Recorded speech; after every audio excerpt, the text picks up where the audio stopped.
ठीक है जी, आर्टिकल 16 आज स्टार्ट कर रहे हैं। 15 तक कल हमने कंप्लीट कर लिया था। फंडामेंटल राइट्स हम पढ़ रहे थे। आर्टिकल 14 में क्या पढ़ा था? इक्वालिटी बिफोर द लॉ, कानून के सामने सब बराबर हैं। आर्टिकल 15 में हमने क्या पढ़ा था? डिस्क्रिमिनेशन है वो नहीं हो सकता है। ठीक है, 15(2) में बोला था कि ये जो पब्लिक रेस्टोरेंट है, होटल्स हैं, उस पर जाने के लिए रोक नहीं हो सकती। 15(3) हमने क्या पढ़ा था? विमेन चिल्ड्रन के लिए स्पेशल प्रोविजन बन सकते हैं। और 15(4) में हमने क्या पढ़ा था? जो सोशली बैकवर्ड और एजुकेशन बैकवर्ड उनके लिए स्पेशल कानून बनाए जा सकते हैं। अब आज हमें शुरुआत करनी है article 16, equality of opportunities in matter of public employment. Public employment का मतलब क्या होता है? सरकारी नौकरी। ठीक है,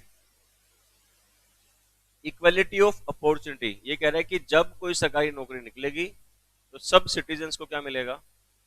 इक्वल अपॉर्चुनिटी मिलेगी पार्टिसिपेट करने की। Article 16(1) guarantees to all citizens. किसको मिलेगा ये वाला फंडामेंटल राइट? सिर्फ सिटीजन को। फॉरेनर को मिलेगा क्या? नहीं मिलेगा। 14 किसको मिलेगा? 14 सबको मिलता था। 15 सिटीजन्स को। 16 भी किसको? सिटीजन्स को। ये भी एग्जाम में पूछा जा सकता है कौन कौन से आर्टिकल में कौन कौन से लोग कवर होंगे। ठीक है, article 16(1) guarantees to all citizens equality of opportunity in matter relating to employment or appointment of office under the state। कोई भी ऐसी जॉब या कोई भी ऐसा पद, ऑफिस का मतलब कोई पोस्ट, जो किसके अंडर है? स्टेट। स्टेट का मतलब कल क्या बताया था? आर्टिकल 12 में बताया था ना, central government, state government, parliament और जो स्टेट लेवल की लेजिस्लेचर है वो, प्लस लोकल अथॉरिटी जो स्टेट के अंडर काम कर रही है। इसके बाद फिर ये कह रहा है, एक तो किसकी बात होगी? एम्प्लॉयमेंट की बात होगी। दूसरा कह रहा है 16(2) prohibits discrimination against a citizen on ground of religion, race, caste, sex. Religion का मतलब होता है वंश, ये फलाने वंश का बंदा है मतलब। ठीक है, प्लेस ऑफ बर्थ और रेजिडेंस, इनके बेस पे क्या नहीं कर सकते? डिस्क्रिमिनेशन है वो नहीं किया जा सकता है। किस चीज के मामले की बात हो रही है? जॉब की बात हो रही है भाई। अगर कोई जॉब निकली है तो इस बेस पे क्या नहीं हो सकता? डिस्क्रिमिनेशन नहीं हो सकता है। सबको इक्वल अपॉर्चुनिटी देनी है। लेकिन कुछ इसके एक्सेप्शन हैं जो आपको पढ़ने हैं। देखो, Parliament can make a law that in regard to a class or classes of employment or appointment to an office under the government of a state। किसकी बात हो रही है? किसकी जॉब की बात हो रही है? गवर्नमेंट ऑफ ए स्टेट, मतलब हरियाणा सरकार, पंजाब सरकार, यूपी सरकार, इनकी अगर कोई नौकरी निकली है, ठीक है, और यूनियन टेरिटरी की, यानी किसकी जॉब नहीं है? सेंट्रल गवर्नमेंट की नहीं है। यानी ये वाला आर्टिकल जो है ये किस पे एप्लीकेबल नहीं होगा? सेंट्रल गवर्नमेंट के जॉब पे एप्लीकेबल नहीं होता है। खाली कहां कहां पे होगा? जो जॉब स्टेट गवर्नमेंट की है या यूनियन टेरिटरी के हैं।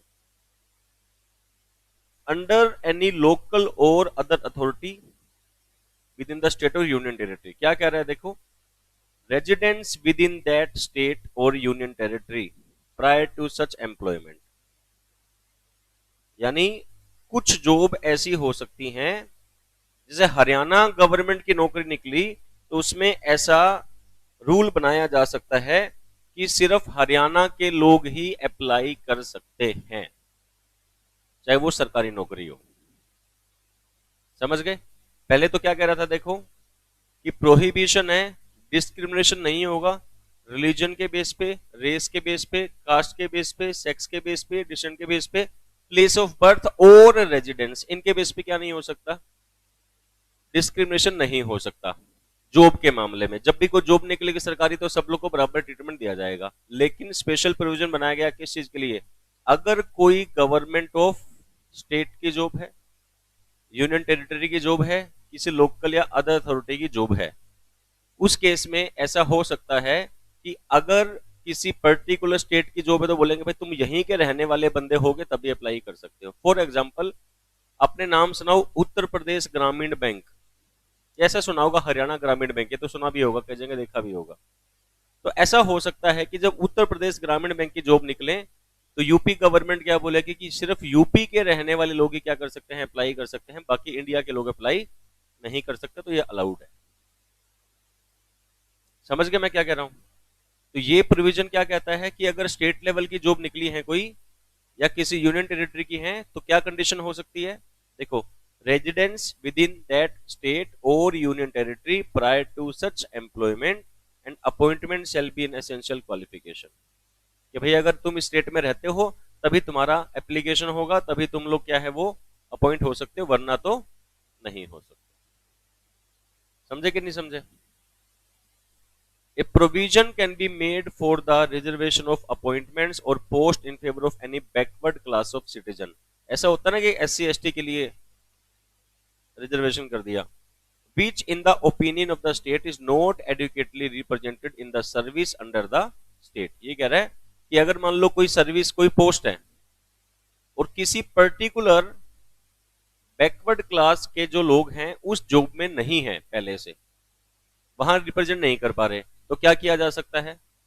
उनके लिए अलग से प्रोविजन बना सकते हैं कि आपके लिए इतनी सीट हम रिजर्व कर रहे हैं ताकि आप लोग भी इस काम में आ सके। ठीक है?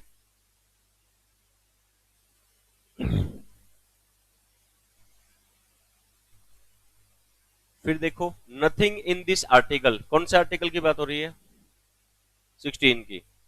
Cell prevent the state, prevent मतलब रोक नहीं सकता, from making any provision for reservation in matter of promotion with consequential seniority to any class or class of post in the service under the state। ये क्या कह रहा है देखो, in favor of scheduled caste and scheduled tribes।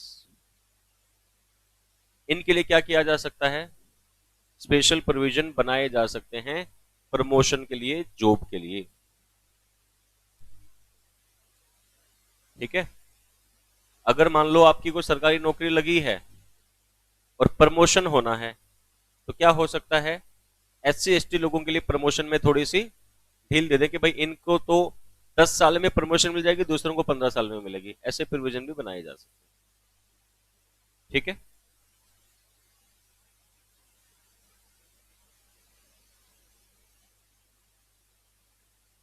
बस 3 ही करने हैं, ये 4 5 6 आपकी जरूरत नहीं है अभी करने की।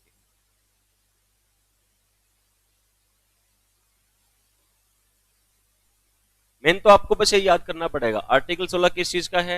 पब्लिक एम्प्लॉयमेंट का है बस। और किस बेस पे नहीं हो सकता? ये 16(1) और 16(2) कर लोगे तो काम चल जाएगा आप लोगों का, इतना ही पूछेंगे। Abolition of untouchability. अनटचेबिलिटी क्या होता है? ऐसे होता था ना पहले कि भाई तू नीचे जाती है, तू अछूत है, तू दूर रह ले, हाथ नहीं लगाना तेरे को, है ना? तो सरकार कहती है कि जब भारत का संविधान आ गया और भारत के सारे नागरिक कैसे हैं, अभी इक्वल हैं, अगर किसी ने अनटचेबिलिटी मतलब यूज किया तो समझ लो उसकी खैर नहीं है। इसको ऑफेंस भी डिक्लेयर कर दिया गया है। Article 16 says that untouchability is एबोलिश्ड, इसको खत्म किया जाता है, and it's practice in any form is forbidden, और किसी भी फॉर्म में इसकी प्रैक्टिस करना क्या है? मनाही है, आप ऐसा नहीं करेंगे। ठीक है? और enforcement of any disability arising out of untouchability shell be an offence punishable in accordance with law. कानून की नजर में उसको अपराध माना जाएगा, इसकी सजा भी मिलेगी भाई। समझ गए? लेकिन क्या कह रहे हैं देखो, untouchability does not include an instigation to social boycott. Social boycott का मतलब क्या होता है? सामाजिक बहिष्कार कर देना। जैसे मान लो ये किसी गांव में रहता है, इसने कुछ गलत काम कर दिया तो गांव वालों ने इसको बोला तू गांव से बाहर निकल, या तेरे से कोई बात नहीं करेगा, ऐसा कुछ नहीं करेगा, तो इसको अनटचेबिलिटी नहीं कर रहे हम लोग, इसको क्या बोल रहे हैं? बाइकआउट कह रहे हैं। ठीक है? तो अनटचेबिलिटी कोई भी प्रैक्टिस नहीं करेगा, अगर किसी ने इसको प्रैक्टिस किया तो क्या माना जाएगा? ऑफेंस है।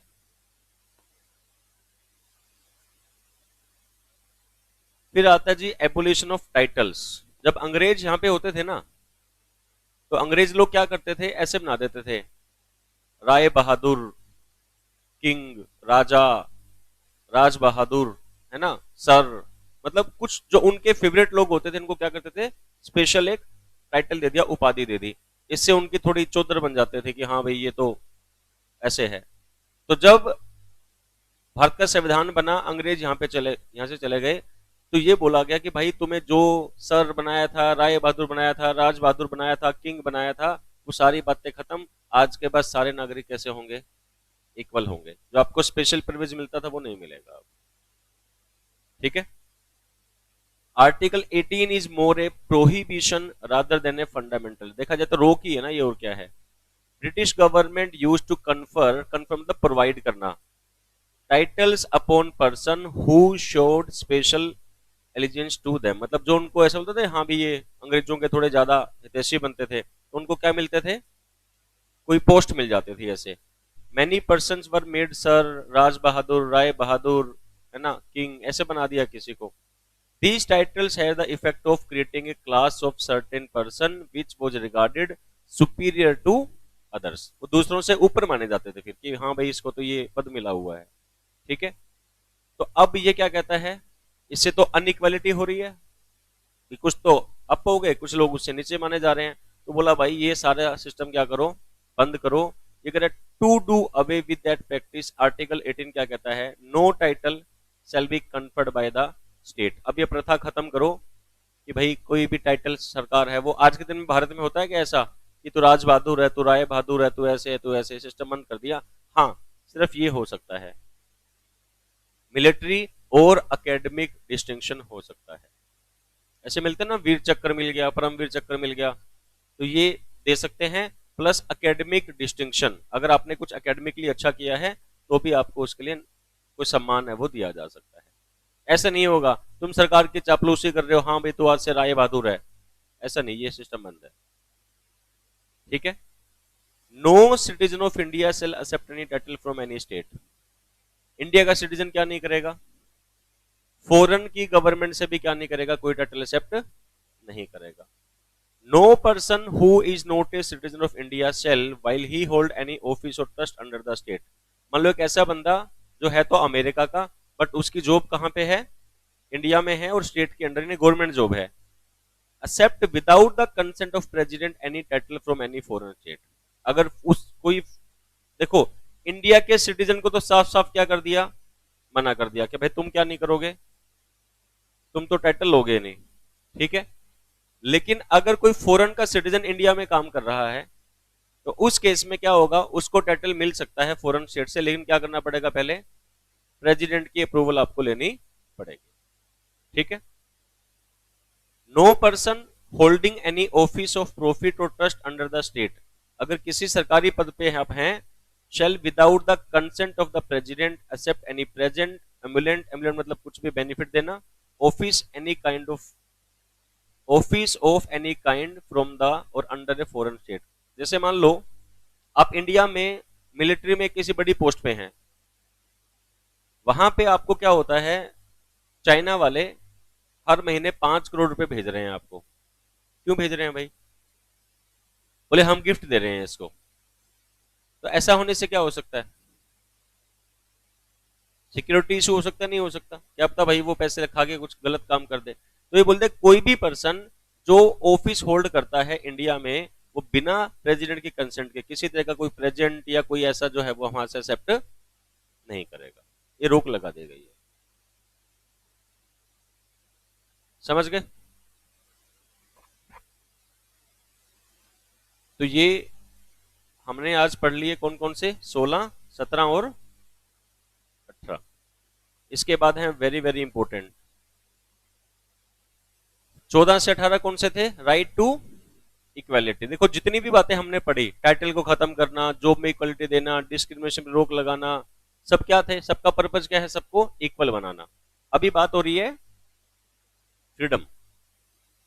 Article 19(1) of the constitution guarantees to the citizen of India 6 freedoms. क्या फ्रीडम्स हैं, freedom of speech and expression, मतलब क्या, बोलने का अधिकार है, अपने विचारों को व्यक्त करने का अधिकार है। असेंबल पीसफुली, शांतिपूर्ण तरीके से कहीं पे इकट्ठा होना बिना किसी हथियार के, विदाउट आर्म्स, ये आपका फंडामेंटल राइट है।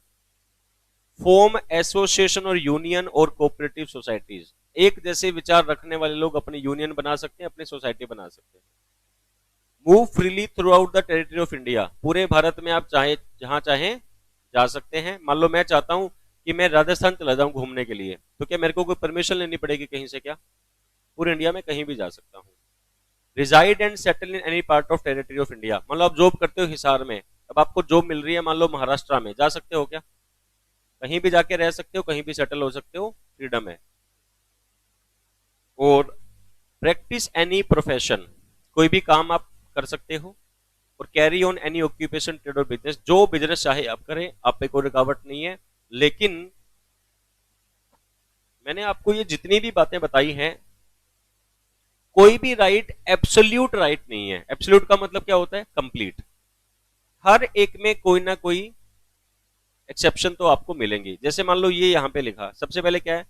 Freedom of speech and expression, बोलने का अधिकार है, यही है। ठीक है। अब कोई मैं मान लो आया सुबह सुबह, अभी मैं आया, तो कोई आके मेरे को बेफालतू में गालियां निकालने लग गया, मैं उसको बोलता हूं भाई क्या बात है, क्यों बकवास कर रहा है? तो क्या बोलेगा? मेरे पास freedom of speech and expression है, मैं कुछ भी बोल सकता हूं। अलाउड है क्या? नहीं ना। तो ये जो राइट्स हैं ये एब्सोल्यूट नहीं है, कंप्लीट नहीं है, इनके ऊपर क्या है, कुछ रोक भी हैं साथ साथ में।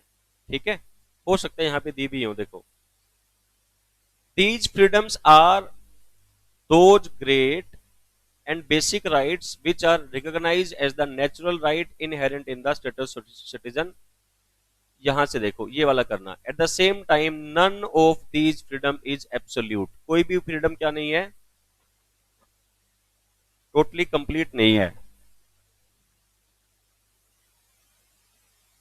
But subject to reasonable restriction. इन पे क्या हो सकता है? रिस्ट्रिक्शन हो सकती है, जो क्लोज 2 से लेके 6 में आर्टिकल में बताई है। लेकिन जो ये रिस्ट्रिक्शन लगाई जाएंगी, क्या कह रहा है देखो, restriction can be imposed by law, कानून बना के रोक लगाई जा सकती है, not by a purely executive order issued under a statute. कि हमने क्या कर दिया, सरकार ने आदेश निकाल दिया ये काम नहीं कर सकते, ऐसा आदेश नहीं होगा, कानून पास करो तब मानेंगे हम लोग। जो भी रोक लगाई जाएंगी वो क्या होंगी? कानून पास करके लगाई जाए। और रिस्ट्रिक्शन कैसी होनी चाहिए? रीजनेबल होनी चाहिए। और रिस्ट्रिक्शन को लगाने के पीछे क्या होना चाहिए? कुछ ऑब्जेक्टिव होना चाहिए भाई, कि इसलिए हमने क्या है, रोक लगाई। मैं कुछ दो चार बताता हूं, उसे समझ में आएगा। देखो, article 19 two specify the limits up to which freedom of speech and expression may be restricted.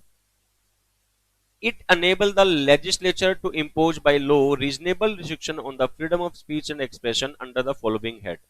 देखो, अभी हमने क्या पढ़ा? Freedom of speech and expression है। फिर हमने क्या पढ़ा? कि इस पे रीजनेबल रिस्ट्रिक्शन लगाई जा सकती है। अब ये कह रहा है देखो कैसे लगा सकते हैं। अगर आपके बोलने से sovereignty and integrity of India पे कोई खतरा है, तो आपके बोलने पे रोक लगा दी जाएगी। सोवरेन का मतलब क्या होता है? जिसपे किसी बाहरी शक्ति का कोई नियंत्रण ना हो। जैसे पहले जब अंग्रेज राज करते थे यहाँ पे, तो क्या इंडिया सोवरेन कंट्री था? नहीं। किसका कंट्रोल था? इंग्लैंड का। जब भारत आजाद हो गया तो क्या बोला गया? सोवरेन कंट्री हो गया। इंटीग्रिटी मतलब अखंड भारत, कि पूरा भारत एक है। अब मान लो अगर कोई पर्सन, अभी वो जेएनयू का नाम सुना है आप लोगों ने क्या?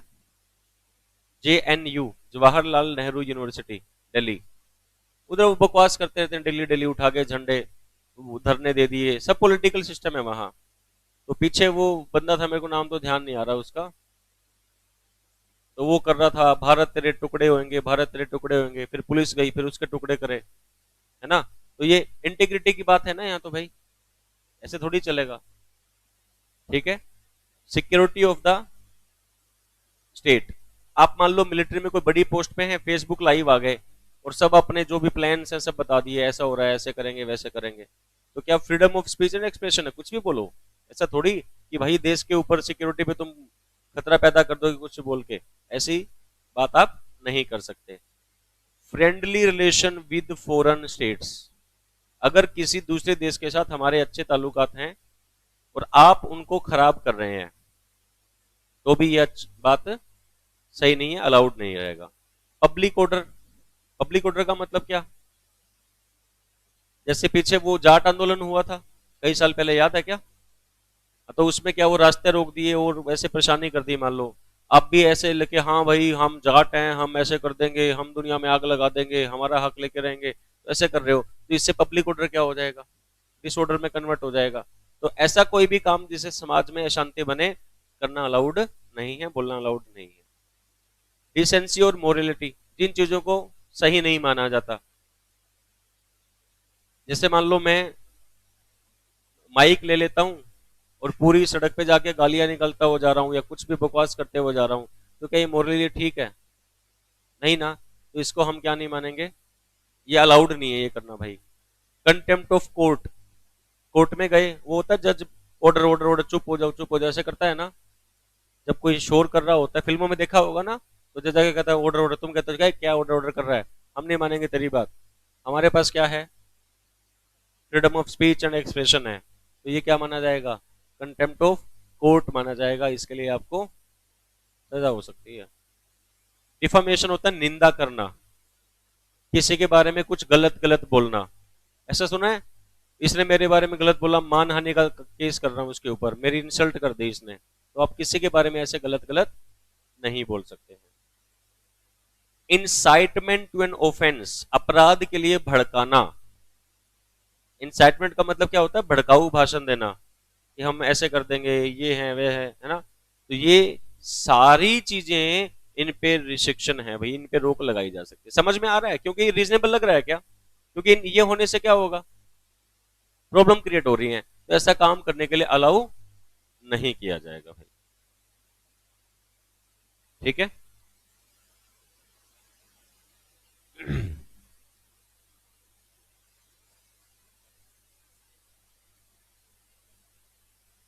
इसके बाद आता है जी protection of life and personal liberty, जीने का अधिकार। क्या आप सुसाइड कर सकते हैं? अलाउड है? नहीं, सुसाइड करना क्या है? ऑफेंस है। अगर सुसाइड करने की कोशिश की, मर गए तो ठीक है, बच गए तो पिटोगे, पुलिस वाले मारेंगे फिर, है ना? कि आपको अपना जीवन खोने का अधिकार भी नहीं है। ठीक है। और पर्सनल लिबर्टी मतलब, अगर मैं आपको बोलूं कि मैंने आपको इस कमरे में बंद कर दिया, 10 दिन हो गए यहीं रोके रखा, अलाउड है क्या? क्यों? पर्सनल लिबर्टी पे रोक है ये चीज की। तो कह रहा है article 21 confer on every person the fundamental right to life. Right to life का मतलब क्या समझ आया? जीने का अधिकार मतलब सांस लेने का अधिकार।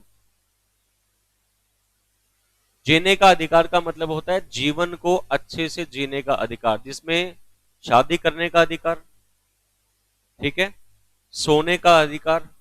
अगर मैं अच्छे से नहीं सो पाऊंगा तो मेरी लाइफ अच्छी चलेगी क्या? नहीं। ऐसे सुना होगा ना, रात को 10 बजे के बाद डीजे नहीं चलाने होते, सुना है? क्यों? इसलिए। ठीक है। तो right to life and personal liberty, ये कहता है no person shall be deprive of his life और personal liberty except according to procedure establish by law. हाँ, कानून ने जो प्रोसीजर बनाया, तुमने किसी का खून कर दिया, फिर तुम्हें जेल हो गई, अब जेल में बंद हो, तुम कहते हो ना भाई ये तो मेरी पर्सनल लिबर्टी पे रोक है, मैं तो बाहर नहीं जा सकता। अगर कानून ने जो प्रोसीजर बनाया है ना, अगर उससे रोक लगाई गई है वो तो ठीक है, लेकिन अगर ऐसे ही बेफालतू में आपकी लिबर्टी पे रोक लगा दी जाए तो इसे हम फंडामेंटल राइट का वोलेशन मानेंगे।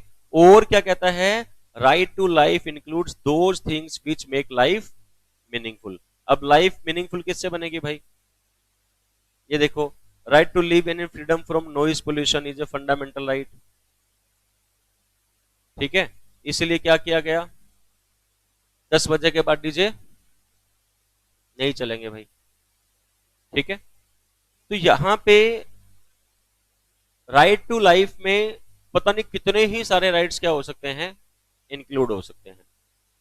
यहां लिखा ना कि right to life includes those things which makes life meaningful, और लाइफ को मीनिंगफुल बनाने के लिए क्या क्या राइट हो सकते हैं? बहुत सारी बातें हो सकती हैं। तो राइट टू लाइफ का मतलब सिर्फ जीना नहीं कि आप जिंदा हैं, अच्छा जीवन जीने के लिए, मीनिंगफुल लाइफ जीने के लिए। जैसे मान लो मेरे को एजुकेशन चाहिए, ठीक है, इंडिया में तो है नहीं, जैसे कई जगह है ना, कई देशों में पानी बेचना जो है वो ऑफेंस है, क्योंकि पानी पीना क्या है, पानी तो लाइफ के लिए क्या है, एसेंशियल है, ठीक है। तो कई देशों में कानून है कि किसी ने पानी बेचा तो उसको जेल हो जाएगी भाई। अपने इंडिया में तो खूब ऐसे बिकता ओपनली, है ना। वो तो देखा जाए तो आना चाहिए किसके अंदर, राइट टू लाइफ में आना चाहिए। पानी के बिना कैसे काम चलेगा, ठीक है। ये देखो, राइट टू ट्रेवल, ये भी पर्सनल लिबर्टी के अंदर कवर होता है। तो यहां से पूरा ज्यादा करने की जरूरत नहीं है, सिर्फ आपको पता होना चाहिए कि राइट टू लाइफ और पर्सनल लिबर्टी कौन से आर्टिकल में आता है, 21 में। बाकी बेसिक बात समझा दी है, क्वेश्चन आएगा आप कर दोगे। Right to education, article 21A of constitution of India, state shall provide free and compulsory education to all children of the age of 6 to 14 year, ठीक है। 6 से 14 साल के बच्चों को फ्री और कंपल्सरी एजुकेशन दी जाएगी, ये आपका फंडामेंटल राइट है।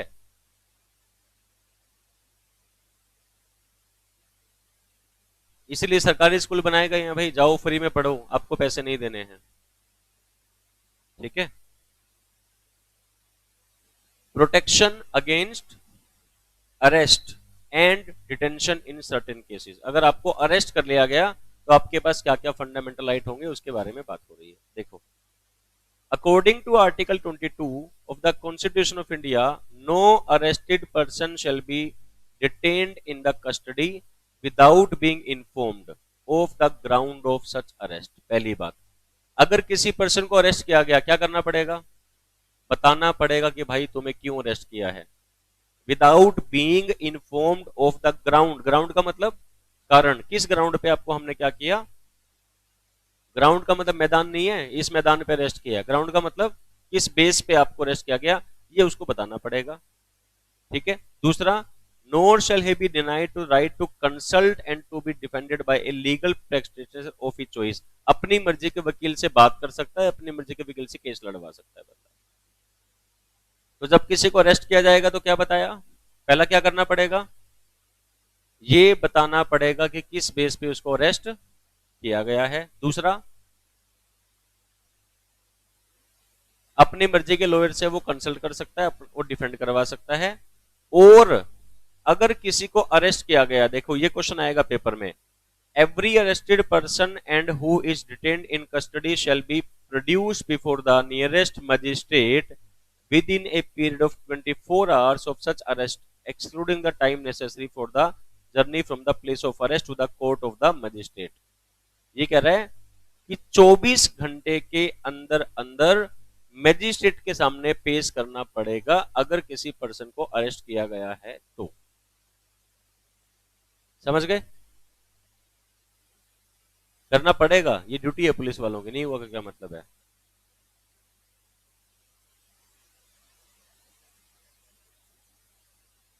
कहां भेजना है, अरेस्ट दिखा दिया तो 24 घंटे में करना पड़ेगा, अपराधी से कोई मतलब नहीं है। क्या रूल है, अगर किसी को अरेस्ट किया है, मान लो आपने कुछ गलत किया, आपको अरेस्ट कर लिया, 3 महीने हो गए, आपको मजिस्ट्रेट के सामने पेश ही नहीं कर रही है, क्या मतलब हुआ, केस चलवाओ, आगे करो भाई, मैं दोषी हूं नहीं हूं, सारी कार्रवाई खत्म कराओ। तो क्या रूल है, 24 घंटे के अंदर अंदर क्या करना पड़ेगा, मजिस्ट्रेट के सामने पेश करना पड़ेगा।